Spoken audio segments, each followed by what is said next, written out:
إن الحمد لله نحمده ونستعينه ونستغفره ونعوذ بالله من شرور أنفسنا ومن سيئات أعمالنا من يهده الله فلا مضل له ومن يضلل فلا هادي له وأشهد أن لا إله إلا الله وحده لا شريك له وأشهد أن محمدا عبده ورسوله أما بعد فإن خير الحديث كتاب الله وخير الهدي هدي محمد صلى الله عليه وسلم وشر الأمور محدثاتها وكل محدثة بدعة وكل بدعة ضلالة وكل ضلالة في النار رب اشرح لي صدري ويسر لي أمري واحلل عقدة من لساني يفقهوا قولي رب أعوذ بك من همزات الشياطين وأعوذ بك رب أن يحضرون أعوذ بالله السميع العليم من الشيطان الرجيم وإذ تأذن ربكم لئن شكرتم لأزيدنكم ولئن كفرتم إن عذابي لشديد وقال الله تبارك وتعالى في مقام آخر وعد الله الذين آمنوا منكم وعملوا الصالحات لَيَسْتَخْلِفَنَّهُمْ فِي الْأَرْضِ كَمَا اسْتَخْلَفَ الَّذِينَ مِنْ قَبْلِهِمْ وَلَا يُمَكِّنَنَّ لَهُمْ دِينَهُمُ الَّذِي ارْتَضَىٰ لَهُمْ وَلَا يُبَدِّلَنَّهُمْ مِنْ بَعْدِ خَوْفِهِمْ أَمْنًا يَعْبُدُونَنِي لَا يُشْرِكُونَ بِي شَيْئًا وَمَنْ كَفَرَ بَعْدَ ذَلِكَ فَأُولَٰئِكَ هُمُ الْفَاسِقُونَ۔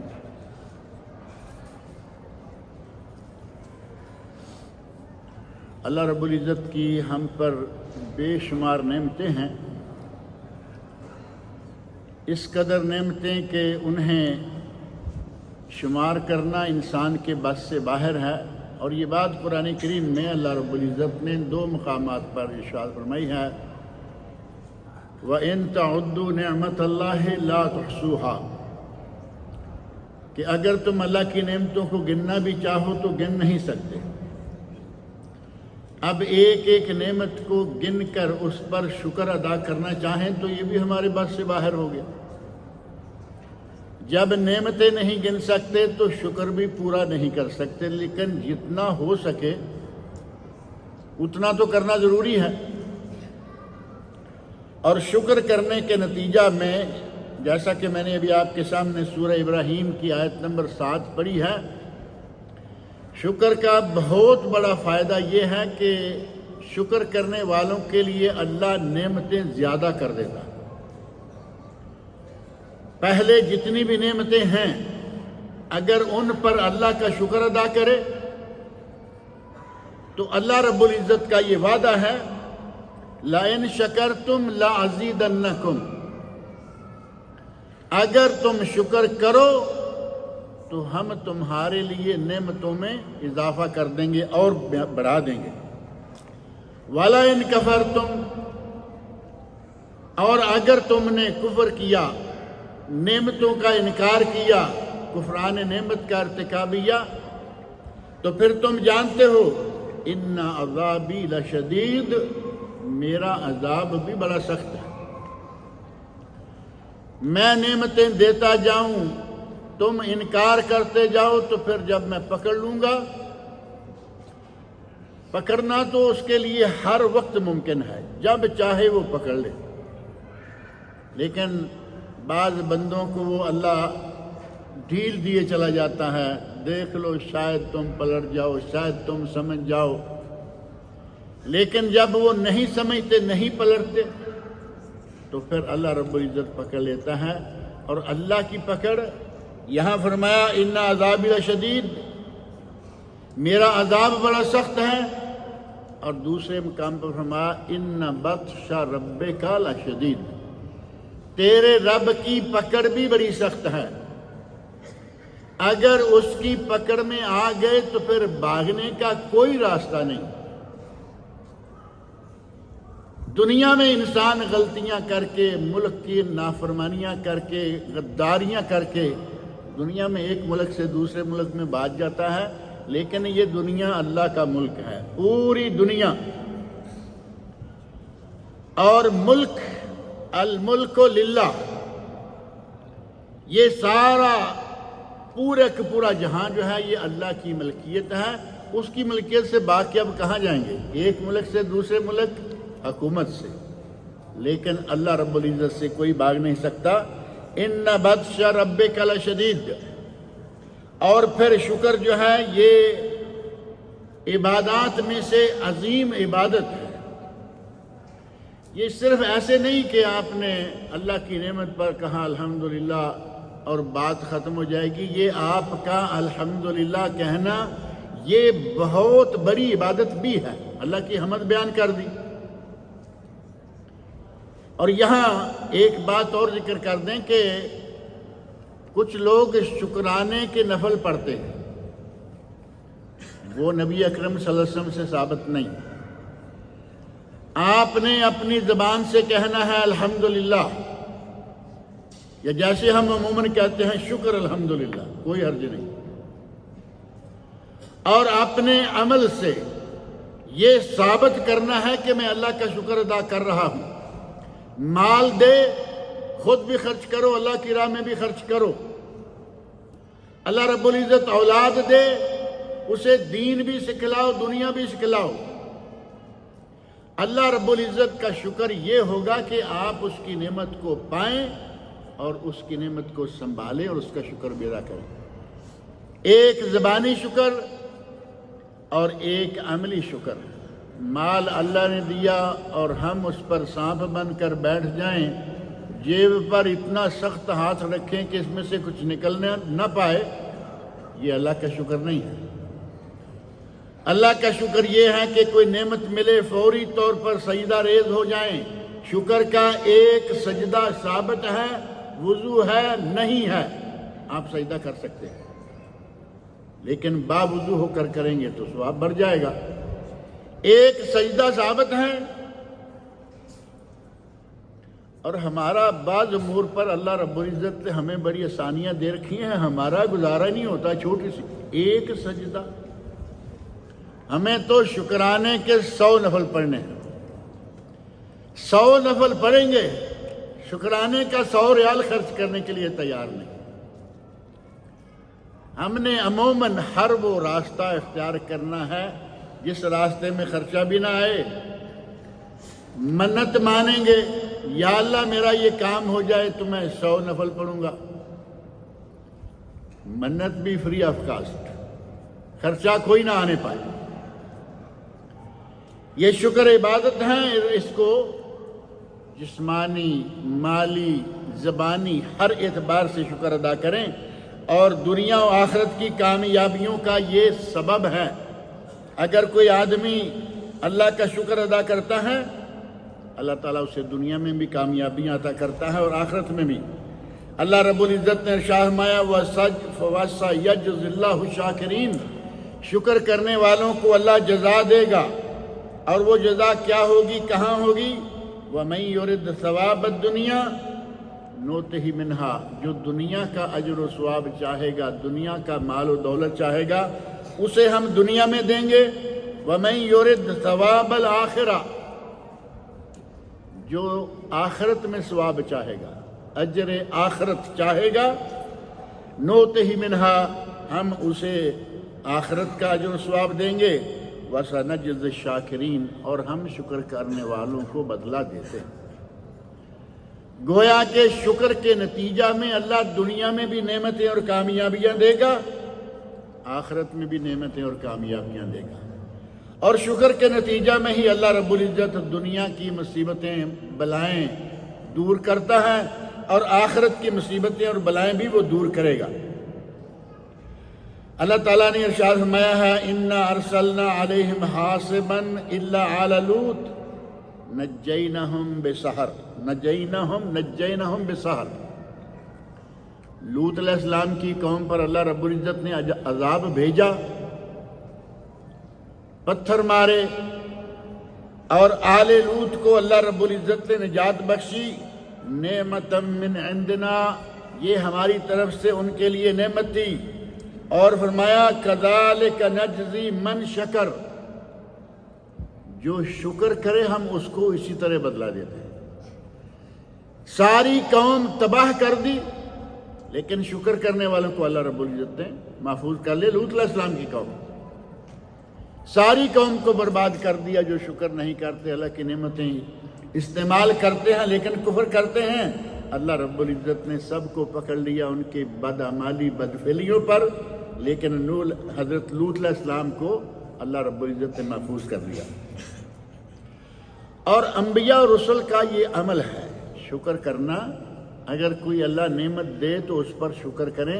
انبیاء کرام پہلے بھی اس پر شکر کرتے آئے۔ حضرت نوح علیہ السلام کے بارے میں سورہ نوح کی آیت نمبر 3 میں ارشاد فرمایا، انہ کان عبدا شکورا۔ نوح علیہ السلام اللہ کے بڑے ہی شکر گزار بندے تھے۔ انبیاء کا عمل ہوا نا، نوح علیہ السلام اللہ کے بڑے شکر گزار بندے تھے۔ اور حضرت ابراہیم خلیل علیہ السلام کے بارے میں فرمایا، ان ابراہیم کان امتا قانتا للہ حنیفا ولم یک من المشرکین۔ یہاں 2-3 الفاظ شروع والے، ان ابراہیم کان امہ، ابراہیم علیہ السلام امت تھے۔ اگر آدمی کے اعمال صحیح ہوں، عقیدہ توحید پکا ہو، اللہ کی ذات پر مکمل یقین و ایمان ہو، ایمان خلیل تو ہم کہاں سے لائیں گے؟ لیکن جو ان کا ایمان ہے، ان کا اللہ رب العزت کی ذات پر کے ساتھ جو تعلق ہے، اللہ رب العزت نے فرمایا کہ ابراہیم اکیلے ہی امت تھے۔ اکیلے آدمی کو اللہ نے امت قرار دیا۔ یہ کیوں؟ ان سے جو آزمائشیں، جو امتحانات لیے گئے اور وہ ان امتحانات میں کامیاب ہوئے، اور ان کامیابیوں کے نتیجہ میں اللہ رب العزت نے انہیں اکیلے شخص کو امت قرار دیا اور فرمایا، انی جاعلک للناس اماما، اے ابراہیم ہم آپ کو تمام لوگوں کے امام مقرر کرنے والے ہیں۔ اگر ان کا عقیدہ صحیح تھا، عمل صحیح تھا، اللہ کے ساتھ تعلق صحیح تھا، تو اللہ رب العزت نے بہت ہی زیادہ انعام عطا فرمایا شاکرن لانعمہ۔ ابراہیم علیہ السلام اللہ کی نعمتوں کا شکر ادا کرنے والے تھے۔ اجتباہ، اللہ نے انہیں اپنے لیے منتخب کر لیا، اپنے لیے اختیار کر لیا۔ وہداہ الی صراط مستقیم، اور انہیں صراط مستقیم کی طرف ہدایت دی۔ اسی طرح اللہ رب العزت نے حضرت موسیٰ علیہ السلام کو فرمایا، قال یا موسیٰ، اللہ رب العزت کہتے ہیں اے موسیٰ، ان اصطفیتک علی الناس برسالاتی و بکلامی، اے موسیٰ میں نے تمہیں تمام لوگوں میں سے چن کر تمہیں رسالت دی اور تمہیں اپنے ہم کلامی کا، اپنی ہم کلامی کا شرف بخشا۔ یعنی لوگ بے شمار ہیں، رسالت بھی تمہیں دی اور ہم کلامی کا شرف بھی تمہیں عطا کیا۔ فخذ ما آتیتک، جو میں دیتا ہوں وہ لو، جو میں حکم دوں اس پر عمل کرو۔ وَكُن مِّنَ الشَّاكِرِينَ، اور شکر کرنے والے بن جاؤ۔ تو گویا نوح علیہ السلام، حضرت ابراہیم خلیل علیہ السلام، حضرت موسیٰ علیہ السلام، انبیاء اللہ کا شکر کرتے تھے، شکر کرتے آئے۔ اور ہمارے نبی حضرت محمد رسول اللہ صلی اللہ علیہ وسلم اللہ کے کتنے شکر گزار تھے۔ صحیح بخاری اور مسلم کی حدیث معروف ہے، حدیث وہ آپ سنتے رہتے ہیں۔ نبی صلی اللہ علیہ وسلم رات کو اٹھتے ہیں اور اللہ کے حضور کھڑے ہو جاتے ہیں، اور اللہ کے حضور کتنا لمبا قیام کرتے ہیں، یقوم من اللیل حتی تتفتر قدماہ، آپ رات کو اتنا لمبا قیام فرماتے کہ آپ کے پاؤں سوج جاتے اور ان کے اوپر تتفتر، خون کے ریشے، پاؤں پھٹ جاتے۔ ہمارے پاؤں اگر کبھی پھٹتے بھی ہیں تو معلوم ہے کیوں؟ اپنی ڈیوٹیوں پہ کھڑے ہو اپنی ذمہ داریوں پہ، کسان ہے وہ اپنی کھیتی باڑی کرتے ہیں، ان کی ایڑیاں پھٹی ہوئی نظر آئیں گی۔ لمبی ڈیوٹی دینے والے، بہت زیادہ کھڑے رہنے والے، ان کے پاؤں سوج جائیں گے، لیکن یہ سارا اپنے پیٹ کا دھندا ہے نا۔ نبی اکرم صلی اللہ علیہ وسلم اللہ کے حضور رات کو اتنا لمبا قیام فرماتے کہ پاؤں سوج جاتے اور کبھی کبھی ان پر خون کے ریشے پھوٹ آتے۔ ام المومنین حضرت عائشہ صدیقہ رضی اللہ عنہ فرماتی ہیں، میں نے عرض کیا یا رسول اللہ، تقوم من اللیل حتی تتفطر قدماک، آپ رات کو اتنا لمبا قیام فرماتے ہیں کہ پاؤں سے خون نکل آتا ہے، پاؤں سوجتے ہیں پھر پھٹ جاتے ہیں۔ وقد غفر اللہ لک ما تقدم من ذنبک وما تأخر، جبکہ اللہ نے تو آپ کے پہلے پچھلے سارے گناہ معاف کر رکھے۔ سورہ فتح کے شروع میں ہے نا، لیغفر لک اللہ ما تقدم من ذنبک وما تأخر۔ سورہ فتح کے شروع میں اللہ رب العزت نے نبی صلی اللہ علیہ وسلم کو یہ بشارت دے رکھی ہے کہ ہم نے آپ کے پہلے پچھلے تمام گناہ معاف کیے۔ اسی آیت کی طرف اشارہ کرتے ہوئے ام المومنین حضرت عائشہ فرماتی ہیں، یا رسول اللہ نے آپ کے سارے پہلے پچھلے گناہ معاف کر رکھے ہیں، اب آپ اتنی مشقت کیوں اٹھاتے ہیں، اتنا لمبا کیوں کھڑے ہوتے ہیں، پاؤں سوج جائیں، ریشے خون کے پھوٹ آئے، ایسا آپ کیوں کرتے ہیں؟ تو نبی اکرم صلی اللہ علیہ وسلم فرماتے ہیں، افلا اکون عبدا شکورا، اے عائشہ، اللہ رب العزت نے مجھے اتنی بڑی نعمت دی ہے کہ میرے زندہ ہوتے ہوئے مجھے بتا دیا ہے کہ ہم نے تمہارے پہلے پچھلے تمام گناہ معاف کیے، تو میں کیا اللہ کا شکر گزار بندہ نہ بنوں؟ ساری رات، شروع میں آپ ساری رات قیام فرماتے۔ اللہ رب العزت نے فرمایا، قم اللیل الا قلیلا نصفہ او انقص منہ قلیلا، اے میرے نبی قیام کرو، رات کو جاگو، لیکن تھوڑا سو بھی لو، آرام بھی کر لو۔ نصفہ، آدھی رات قیام کر لو، او انقص منہ قلیلا، بلکہ آدھی رات سے بھی کم کر لو۔ تو نبی اکرم صلی اللہ علیہ وسلم نے پھر اپنا یہ عمل اختیار فرمایا کہ آپ رات کو تہجد کے وقت، سحری کے وقت 11 رکعتیں پڑھا کرتے تھے، لیکن آپ کی 11 رکعتیں بھی پھر وہی بات کہ اتنا لمبا آپ کھڑے ہوا کرتے تھے کہ آپ کے پاؤں سوج جایا کرتے تھے۔ شکر کرنا نعمت کا انبیاء کرام کا وتیرہ رہا ہے، اور شکر کرنے کے نتیجہ میں اللہ رب العزت بلائیں دور کرتا ہے، دنیا کی مصیبتیں دور کرتا ہے۔ قرآن کریم میں اللہ رب العزت ارشاد فرماتے ہیں، ما یفعل اللہ بعذابکم ان شکرتم، اے میرے بندو اگر تم شکر کرو تو مجھے تمہیں عذاب دینے کی کیا ضرورت ہے؟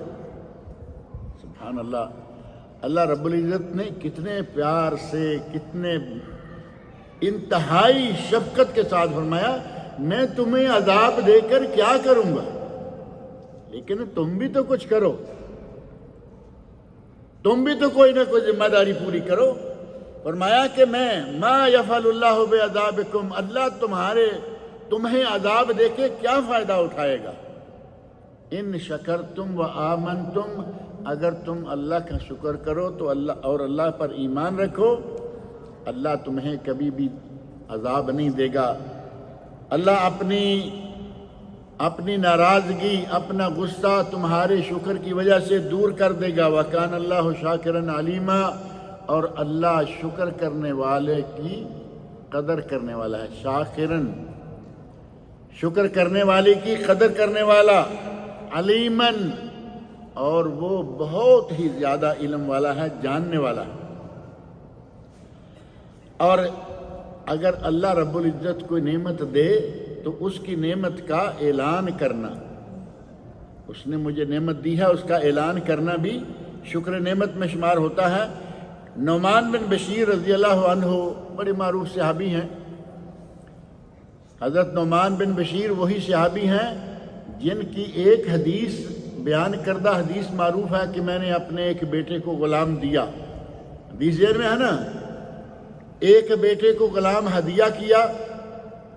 میری بیوی نے کہا کہ نبی صلی اللہ علیہ وسلم کو گواہ بنا لیں. گئے, آپ نے پوچھا کیا سارے بیٹوں کو بیٹیوں کو ایک ایک غلام دیا ہے؟ تو کہا نہیں. کہا کیا تم نے سب کے لیے ایک ایک غلام رکھا ہے, غلام موجود ہیں؟ عرض کیا نہیں. تو فرمایا کہ میں ظلم کا گواہ نہیں بن سکتا. یہ ظلم ہے کہ تمہاری اور بھی اولاد ہے اور ایک کو تم دے رہے ہو, اور یہ ظلم آج بہت ہو رہا ہے. ایک بیٹا جس سے پیار ہے ساری پراپرٹی اس کے نام, جس سے ناراضگی ہے. ہمارے ملک میں تو ایک قانون ہے, اس کو کہتے ہیں عاق نامہ. عاق نامہ پتہ نہیں باقی ملکوں میں ہے یا نہیں ہے. عاق نامہ یعنی میری تمام جائیداد سے, منقولہ غیر منقولہ سے یہ شخص محروم ہے, اسے کچھ نہیں ملے گا. جبکہ شرعاً حکم یہ ہے کہ عاق نامے والا عاق کر کے مر جائے, اس شخص کو وراثت جائے گی, کیونکہ وہ اس کا بیٹا ہے چاہے نافرمان کیوں نہیں. زندگی میں اس نے نہیں دیا, لیکن مرنے کے بعد عاق نامہ آٹومیٹک ختم ہو جائے گا. وہی نعمان بن بشیر رضی اللہ عنہ صحابی کہتے ہیں کہ نبی اکرم صلی اللہ علیہ وسلم ممبر پر تشریف فرما تھے, یعنی آپ باقاعدہ ممبر پر ہیں اور فرما رہے ہیں من لم یشکر القلیل لم یشکر الکثیر. جو تھوڑے کا شکر نہیں کرتا وہ زیادہ کا شکر کیا کرے. یعنی اللہ رب العزت نے نعمت دی اور نعمت چھوٹی ہے, تھوڑی ہے, وہ اس کا شکر نہیں کرتا. فرمایا یہ بڑی نعمت دوں گا تب بھی شکر نہیں کرے گا. اگر اللہ رب العزت کوئی بھی چھوٹی سی بھی نعمت دے, فوری طور پر اس کے سامنے سجدہ ریز ہو جائیں, شکر ادا کریں. فرمایا وَمَن لَمْ يَشْكُرِ النَّاسِ لَمْ يَشْكُرِ اللَّهِ. اگر کوئی بندوں کا شکر ادا نہیں کرتا تو وہ اللہ کا شکر ادا بھی نہیں کرتا. بندوں کا شکر کیا ہے؟ کسی نے آپ کے ساتھ تعاون کیا ہے, سب سے بہترین کلمہ ہے جزاک اللہ خیراً. ہمارے یہاں پاکستان انڈیا میں خاص طور پر, عربوں میں تو ظاہر ہے کہ ان کو تو معنی بھی معلوم ہے, زبان ہے ان کی اپنی. ہمارے یہاں آپ اپنے واٹس ایپ میں, اپنی فیس بک میں اور اپنے دیگر جتنے بھی میڈیا ہیں ان میں دیکھیں گے ہمارے یہاں اگر وہ بنے ہیں نا اسٹیکر, تو وہ بھی ہیں جزاک اللہ. جزاک اللہ خیر نہیں ہوگا صاحب, جزاک اللہ. اور جزا کا معنی دونوں موجود ہیں. جزا کا لفظ دونوں معنوں میں ہے. اللہ تجھے سزا دے, یہ معنی بھی جزا کا موجود ہے, اور اللہ تمہیں نیک بدلہ دے, یہ بھی معنی موجود ہے. زوج کے معنی دو ہیں یا نہیں؟ زوج بیوی بھی ہے, زوج کا معنی شوہر بھی ہے. قرآن کریم کہہ رہا ہے وَأَصْلَحْنَا لَهُ زَوْجَهُ. حضرت زکریا علیہ السلام بڑی عمر ہو گئی, اولاد نہیں ہوئی, اللہ سے مانگتے رہے, بالآخر اللہ نے مان لیا, اور بیوی بڑی عمر کی ہے. ابراہیم علیہ السلام بیوی بڑی عمر کی ہے, خود بھی بڑے ہیں. کہا کہ میری تو بیوی اب بھانج ہو چکی ہے, یعنی اب تو جیسے ہمارے کہتے ہیں نا مینسز ختم ہو گئے, عورت بھانج ہو گئی. اللہ رب العزت فرماتے ہیں وَأَصْلَحْنَا لَهُ زَوْجَهُ. ہم نے اس کی بیوی کو صحیح کر دیا, یعنی ولادت کے لائق بنا دیا. زوجہ سے مراد یہاں بیوی ہے, کیونکہ یہ شکوہ تھا کہ بیوی بھانج ہے, میں بھانج ہوں. فرمایا ہم نے ان کی بیوی کو صحیح کر دیا, ان کی اصلاح کر دی. اب معنی دونوں ہیں, اور ہمارے یہاں اتنا معروف چل رہا ہے, دل میں یقیناً یہی ہوگا کہ اچھا بدلہ, لیکن اگر لفظ خیر اضافہ کر دیں تو کوئی حرج ہے؟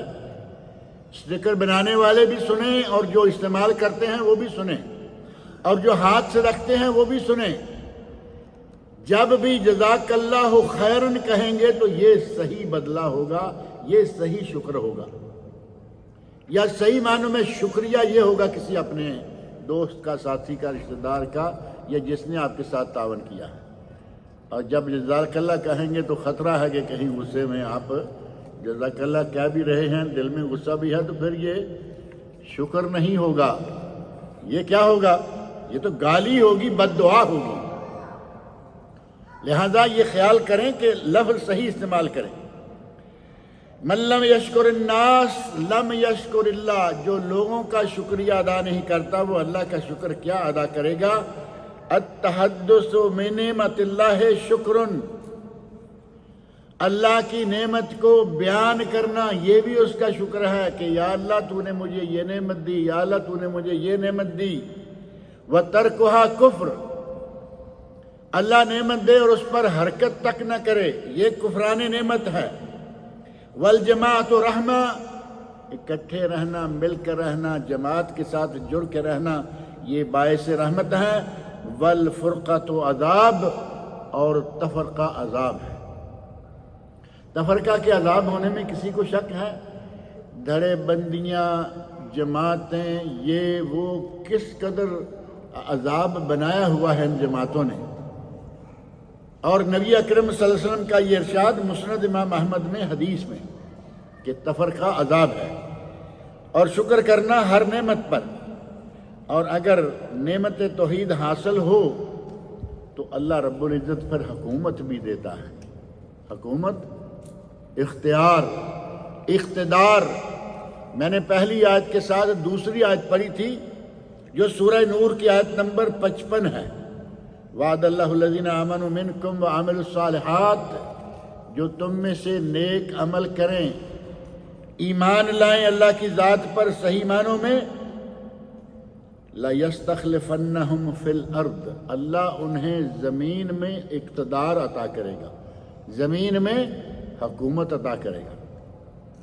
ایک آدمی جتنا جتنا کسی کے بس میں ہے یا جتنا جتنا کسی کا ظرف ہے اتنا ہی اللہ دیتا ہے نا۔ ایک آدمی ایسی پوزیشن میں ہے کہ وہ حکومت کر سکتا ہے، ہر کوئی حکومت کر سکتا ہے، ویسے ہر کسی کے بس میں نہیں ہوتا۔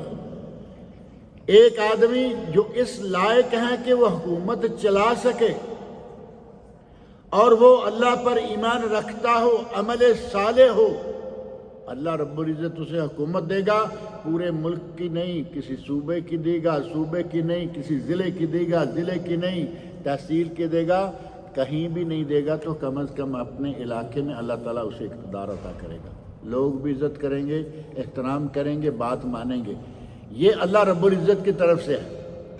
لا یستخلفنہم، اللہ رب العزت انہیں فرمایا کہ ہم انہیں، اللہ تعالیٰ انہیں زمین میں لَيَسْتَخْلِفَنَّهُمْ فِي الْأَرْضِ كَمَا اسْتَخْلَفَ الَّذِينَ مِنْ قَبْلِهِمْ، جس طرح کے پہلے لوگوں کو، ایمان والوں کو اللہ نے دنیا میں خلافت عطا کی۔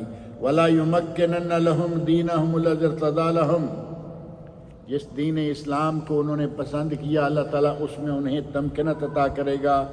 وَلَا يُبَدِّلَنَّهُمْ مِنْ بَعْدِ خَوْفِهِمْ أَمْنًا، پہلے خوف ان پر طاری ہوگا مختلف طرف و اطراف سے، اس کا خوف، اس کا خوف، اس کا خوف، اللہ رب العزت تمام خوف دور کر کے انہیں امن اور سکون عطا کرے گا۔ یعبدوننی لا یشرکون بی شیئا، بس اتنا وہ کر لیں کہ میری عبادت کریں اور میرے ساتھ کسی کو شریک نہ کریں۔ ومن کفر بعد ذلک، میں نے کسی کو اقتدار دے دیا، سلطنت دے دی، حکومت دے دی، اور کسی کو دبدبہ عطا کر دیا، اس کے بعد اگر وہ میری اس نعمت کا انکار کرتا ہے، کفر کرتا ہے میری اس نعمت کا، فَأُولَئِكَ هُمُ الْفَاسِقُونَ، فرمایا کہ یہ بدترین گناہ گار ہیں۔ گویا کہ اللہ رب العزت شکر کرنے کے بدلہ میں، ایمان اور عمل صالح کے بدلہ میں اللہ دنیا میں حکومت بھی عطا کرتا ہے۔ اور اللہ رب العزت کا ایک احسان یہ کہ فرمایا امن کے بعد ہم، خوف کے بعد ہم انہیں امن عطا کریں گے۔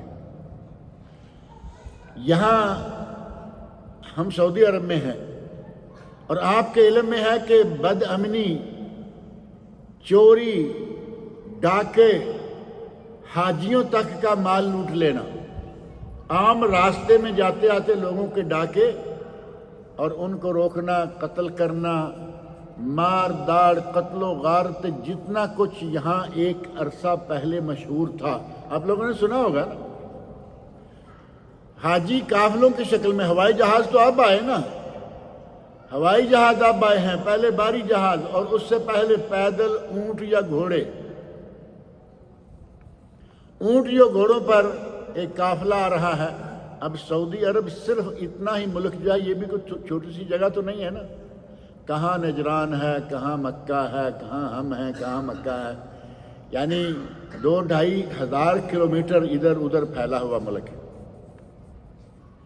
لوگ مکہ کی طرف آ رہے ہوتے تھے، راستے میں لوگ حاجیوں کو لوٹ لیتے تھے، حاجیوں پہ حملہ کیا، ان کا زادہ راہ چھین لیا، اور یہ مجبوری اس لیے تھی کہ یہاں بھوک تھی۔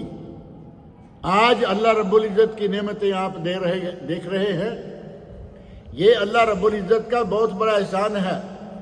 اس پورے علاقے میں یہ حالات پہلے نہیں تھے، پہلے تو پانی تک لوگ لا کے پیا کرتے تھے، اٹھا کے گدھوں پہ جا کے لایا کرتے۔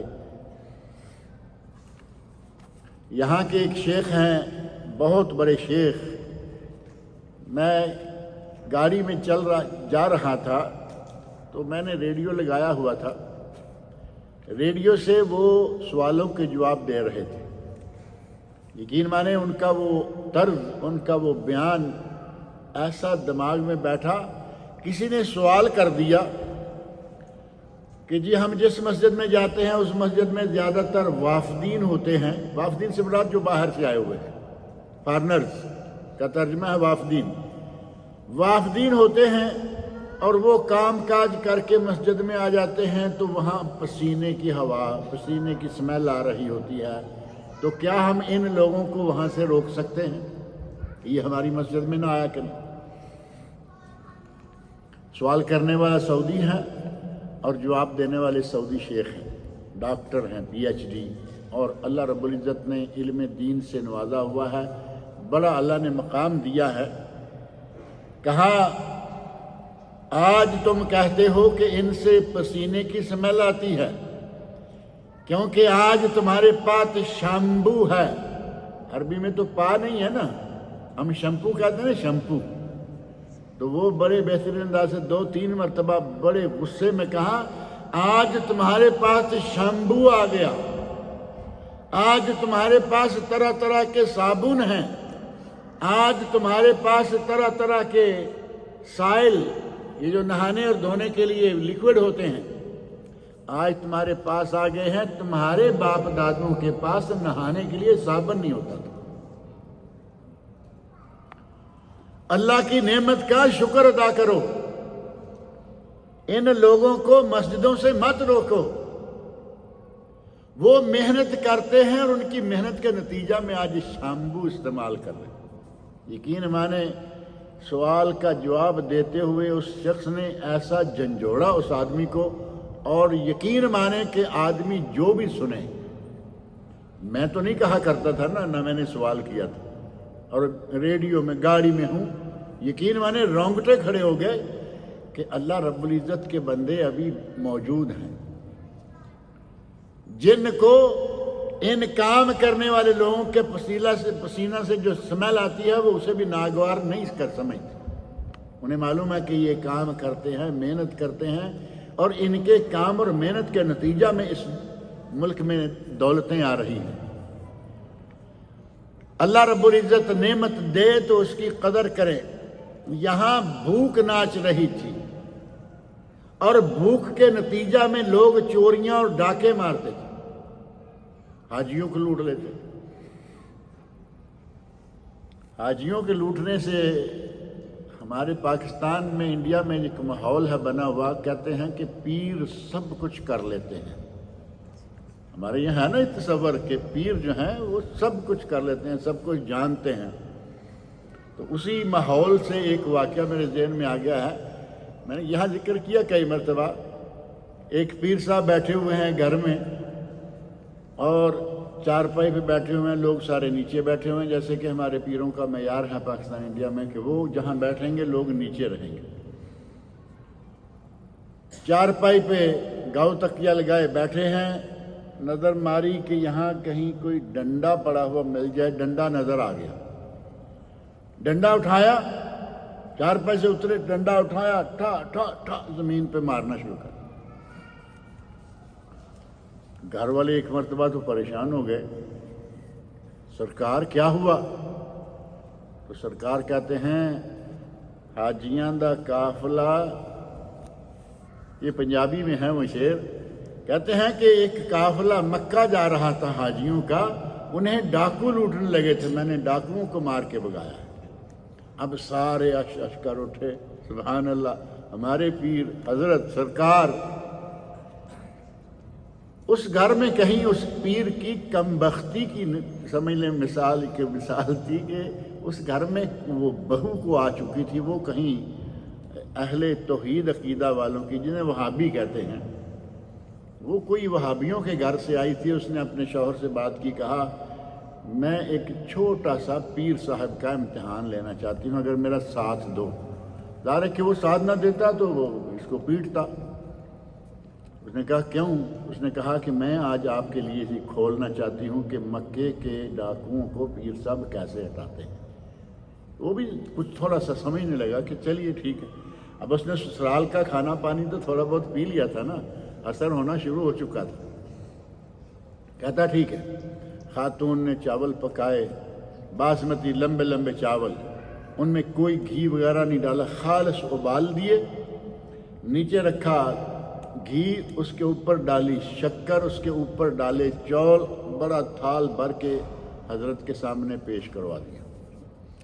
اب حضرت کبھی چاولوں کو دیکھتے ہیں، کبھی گھر والوں کو دیکھتے ہیں، انہیں تو معلوم تھا کہ ساتھ گھی آئے گا، شکر آئے گی، یہ آئے گا، وہ آئے گا، پھر میں کھاؤں گا۔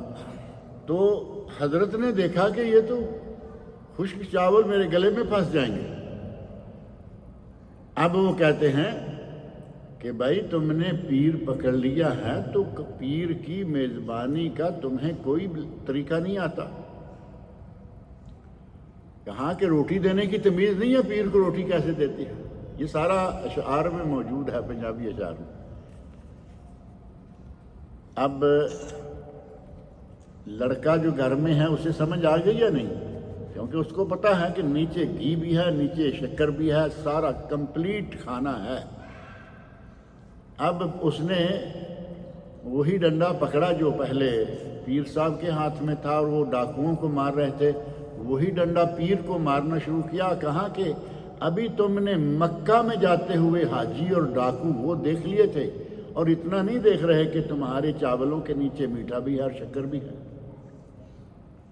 ہمارے یہاں بڑی ان کی ہر ہفتے ہر مہینے آپ کو ملیں گے، آن لائن کچھ چیزیں آتی ہیں اور وہ بتاتے ہیں کہ یہ کیا کرتا ہے اور یہ پیر کیسا ہے اور یہ پیر کیسا ہے، لیکن ہمارے یہاں وہ کنسپٹ اتنا مضبوط ہے کہ وہ پیر کا لفظ لگ گیا یا کسی اور طرح طرح کی سرکاریں، طرح طرح کے دربار۔ رات میں نے ایک کلپ میں ایک دربار دیکھا، وہ رکشا ہے۔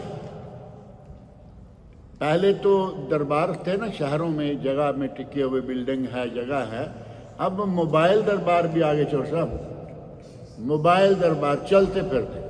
پہلے لوگ جایا کرتے تھے، اب وہ چلے جاتے ہیں۔ بہترین رکشا ہے، سجایا ہوا، پھول بوٹے جو بھی کر سکتے تھے کیا ہوا۔ کہا کہ اب یہ رکشا سرکار آ گئی۔ اور کل پرسوں ہی میں نے ایک دوسرا دیکھا، شرم آتی ہے کہ کس قسم کے یہ ہمارے پیر ہیں۔ اس کا نام ہے چمی سرکار۔ یہ بیٹھا ہوا ہے، داڑھی نہیں، مونچھ نہیں۔ پہلے تم اپنا مسلمانوں والا نقشہ ہی کم از کم بناؤ۔ چارپائی پہ بیٹھا ہوا ہے، چارپائی سجی سجائی وہ تو آپ سمجھتے ہیں نا، چارپائی بیٹھا ہوا ہے، آ رہے ہیں لوگ، آتے ہیں، کوئی یہاں کوئی وہاں، کوئی سر پہ، سارے کوئی سیدھا غلط طریقے سے چمی، سمجھ رہے ہیں نا، کسنگ، چمی سرکار۔ اور لائن لگی ہوئی ہے، کوئی 1 2 4 6 نہیں، بہت سارے لوگ ہیں، آ رہے ہیں باری باری۔ پتہ نہیں ہمارے یہاں یہ مصیبت کب ختم ہوگی کہ ہم کب سمجھیں گے، سمجھنے کی طرف نہیں آتے۔ بہرحال سعودی عرب میں بھی حالات پہلے اس طرح کے تھے۔ اللہ رب العزت نے یہ حکومت آل سعود کی حکومت جو ہے، امام محمد بن سعود اور امام محمد بن عبد الوہاب، یہ دو آدمی گزرے، انہوں نے مل کر، ایک نے دینی پہلو سنبھالا اور دوسرے نے دنیاوی پہلو سنبھالا، دونوں نے مل کر آج سے کچھ 100 سال پہلے حکومت شروع کی۔ آہستہ آہستہ اب آپ دیکھتے ہیں 24 گھنٹے میں جب چاہیں جس طرف آپ چاہیں سفر کریں،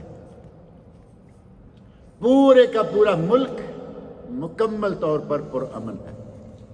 اللہ رب العزت نے حکومت بھی دی، اور ملک عبدالعزیز رحمۃ اللہ علیہ، آپ نام بھی سنتے ہوں گے اور ان کے بارے میں پڑھا لکھا سنا بھی ہوگا، انتہائی نیک پارسا قسم کا آدمی، دیندار آدمی، اور اس کے بعد ظاہر ہے کہ اس کی اولاد یہ ملک چلا رہی ہے۔ اللہ رب العزت اس ملک کو لوگوں کے شر سے محفوظ رکھے۔ ہم اگر اللہ کا شکر ادا نہ کریں تو اللہ جب چاہے اپنی نعمت چھین لے۔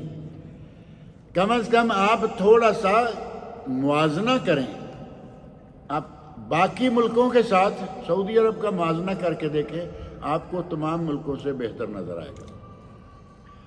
اگر امن کی حالت ہے، ساری دنیا سے بہتر کافر بھی مان گئے،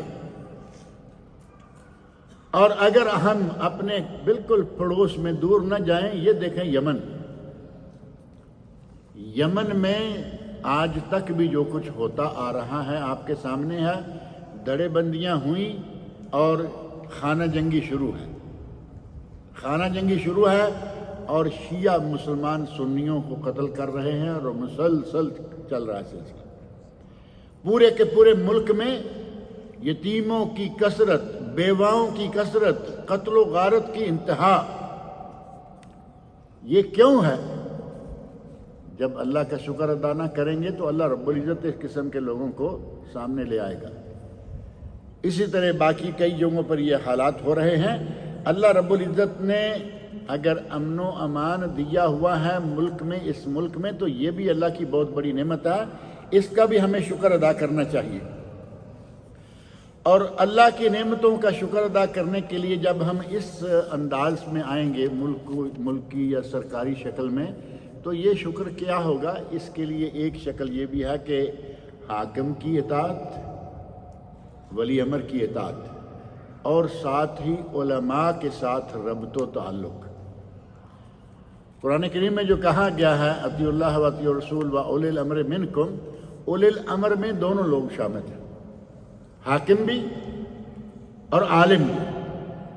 حکماء، امراء اور علماء یہ ہیں اولی الامر، اور اللہ رب العزت نے ان کی اطاعت کرنے کا حکم دیا ہے، الا یہ کہ وہ کوئی ایسا کام کرنے کا حکم دے جو قرآن و سنت کے خلاف، اس میں اطاعت نہیں۔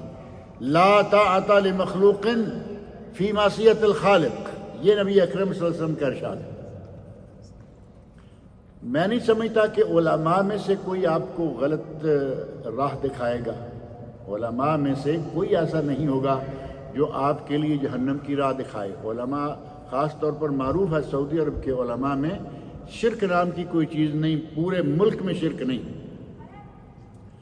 کہیں آپ کو اس طرح کی کوئی رکشا سرکار نظر آتی ہے یہاں؟ نہ رکشا سرکار ہے، نہ کوئی ویسی دربار ہے، نہ سرکار ہے۔ اللہ نے توحید کا ایک بہت بڑا خزانہ دے رکھا ہے، ملک توحید پر قائم ہوا، اور اس کی برکت سے الحمدللہ اس ملک میں آپ دیکھتے ہیں کہ امن و امان اور ہر طرح کی نعمتیں موجود ہیں۔ اور یہی وہ ملک ہے جس ملک میں مکہ مکرمہ ہے۔ مکہ مکرمہ وہ شہر جس کے بارے میں نبی اکرم صلی اللہ علیہ وسلم نے اس شہر سے روانہ ہوتے ہوئے، جب ہجرت کے موقع پر آپ روانہ ہونے لگے تو باہر نکل کر مکہ کی طرف دیکھا اور ارشاد فرمایا، ما اطیبک من بلد، تو کتنا ہی پیارا اور کتنا ہی بہترین ملک ہے، وَأَحَبَّكَ إِلَيَّ، اور تو مجھے کتنا محبوب ہے۔ اے مکہ تو کتنا پیارا شہر ہے اور مجھے کتنا محبوب ہے. ولولا ان قومی اخرجونی، اگر مجھے میری قوم اس شہر سے نکلنے پر مجبور نہ کرتی، ما سکنت غیرک، میں کبھی بھی تیرے علاوہ کہیں سکونت اختیار نہ کرتا، کہیں بھی رہائش اختیار نہ کرتا. گویا کہ نبی اکرم صلی اللہ علیہ وسلم کا سب سے پیارا شہر اور اللہ رب العزت کا گھر بھی اسی ملک میں ہے. یہ بھی اس ملک کو ایک بہت ہی سمجھیں کہ اعزاز حاصل ہے. اور یہاں اسکولوں میں، کالجوں میں آپ کو توحید کی تعلیم دینے والے لوگ ملیں گے، اور اسکولوں کالجوں میں تعلیم دینے کے لیے خاص طور پر بچپن میں پہلی، دوسری، تیسری کلاس سے باقاعدہ توحید کا درس موجود ہے. اور جن کے بچپن میں جن کے دماغ میں توحید بیٹھ جائے، پھر وہاں گندگی آنے کا خطرہ بہت کم رہتا ہے. التعلم فی الصغر ایک جملہ ہے، بچپن کا علم حاصل کر لینا کالنقش فی الحجر، ایسے ہی ہے جیسے پتھر پر لکیر ہوتی ہے. پتھر میں لکیر تو مٹتی نہیں ہے نا، ایسے ہی بچپن میں اگر کچھ سیکھ جاتا ہے تو وہ بھی مٹتا نہیں ہے. نبی اکرم صلی اللہ علیہ وسلم فرماتے ہیں 3 چیزیں، صحیح مسلم کی حدیث ہے اور اس کا ایک حصہ جو ہے وہ صحیح بخاری میں بھی ہے. آپ فرماتے ہیں ان اللہ یرضی لکم ثلاثا ویسخط لکم ثلاثا، اللہ تم سے 3 چیزیں پسند کرتا ہے اور 3 چیزیں ناپسند کرتا ہے. یرضی لکم ان تعبدوہ ولا تشرکوا بہ شیئا، اللہ کو یہ پسند ہے کہ اس کی عبادت کرو، اس کے ساتھ کسی کو شریک نہ بناؤ. وَتَعْتَصِمُوا بِحَبْلِ اللَّهِ جَمِيعًا وَلَا تَفَرَّقُوا، اللہ کی رسی کو تمام پکڑ لو اور تفرقہ پیدا نہ کرو. وَأَن تَنَاصَحُوا لِمَنْ وَاللَّهُ اللَّهُ أَمْرَكُمْ، اور جنہیں اللہ نے تمہارا حاکم بنا دیا ہے ان کے لیے خیر خواہی کرو. یہ 3 چیزیں ہیں جو صحیح مسلم میں ہیں، اور اگلا ٹکڑا اسی حدیث کا جو ہے وہ صحیح بخاری اور صحیح مسلم دونوں میں ہے. ان اللہ کرہ لکم ثلاثا، اللہ 3 چیزیں تم سے ناپسند کرتا ہے. قیل و قال، قیل و قال، کہیں بیٹھ گئے ادھر کی ادھر کی گپیں،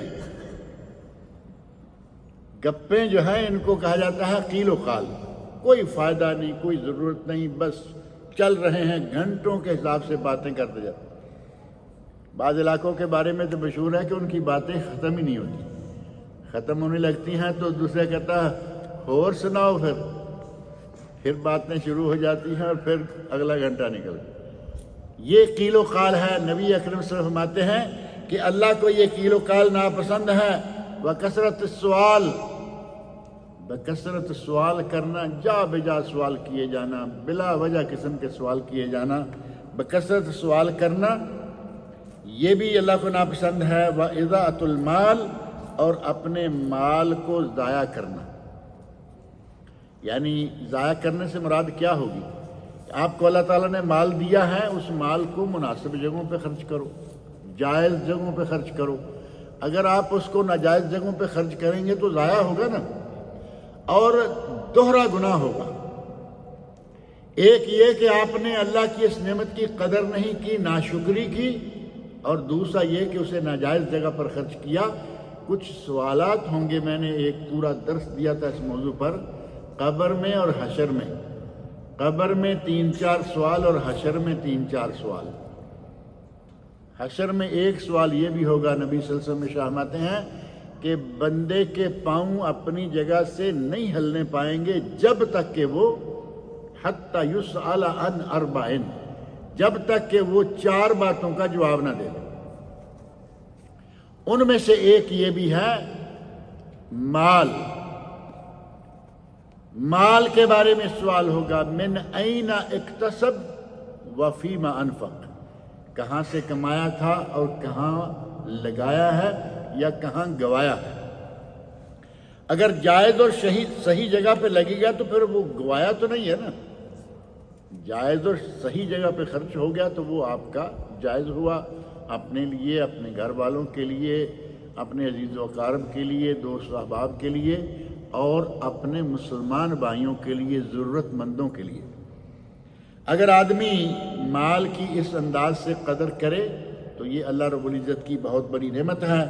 اسی طرح اللہ رب العزت شاہ فرماتے ہیں وَمَا خَلَقْتُ الْجِنَّ وَالْإِنسَ إِلَّا لِيَعْبُدُونَ، ہم نے جنوں کو اور انسانوں کو پیدا ہی اس لیے کیا ہے کہ وہ میری عبادت، میری اکیلے، یعبدون، یہاں جو یعبدون ہے یہ ہے یعبدونی، اصلا یعبدونی صرف میری بات کریں گے، جیسے لَکُمْ دِینُکُمْ وَلِیَ دین ہے نا، یہ بھی ولیہ دین اصلا، یہ بھی ولیہ دینی ہے، میرا دین، تمہارے لیے تمہارا دین، میرے لیے میرا دین۔ تو یا وہاں بھی نہیں، یہاں بھی نہیں، فرمایا کہ تمہیں جنوں کو اور انسانوں کو میں نے صرف اپنی عبادت کے لیے پیدا کیا ہے، اور اگر کسی کی توحید صحیح نہیں ہے تو اس کی کوئی عبادت بھی قابل قبول نہیں ہوگی۔ بندے پر اللہ کا حق کیا ہے؟ حضرت معاذ بن جبل رضی اللہ عنہ نبی صلی اللہ علیہ وسلم کے ساتھ سواری پر سوار ہیں، اور نبی اکرم صلی اللہ علیہ وسلم کہتے ہیں کہ اے معاذ، کیا جانتے ہو ما حق اللہ علی العباد و ما حق العباد علی اللہ؟ ما حق اللہ علی العباد، اللہ کا بندوں پر حق کیا ہے جانتے ہو؟ تو کہتے ہیں اللہ و رسولہ عالم۔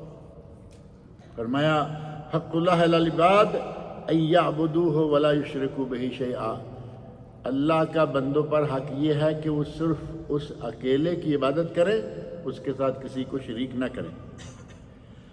اور بندے کا اللہ پر حق کیا ہے کہ جب بندہ اللہ کے ساتھ کسی کو شریک نہ کرے تو وہ اسے جہنم میں نہ ڈالے، اسے جنت عطا کرے۔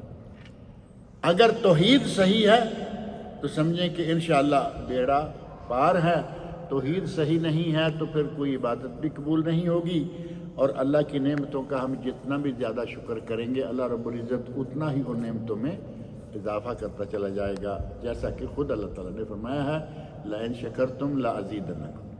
اللہ تعالیٰ مجھے اور آپ سب لوگوں کو نیک عمل کی توفیق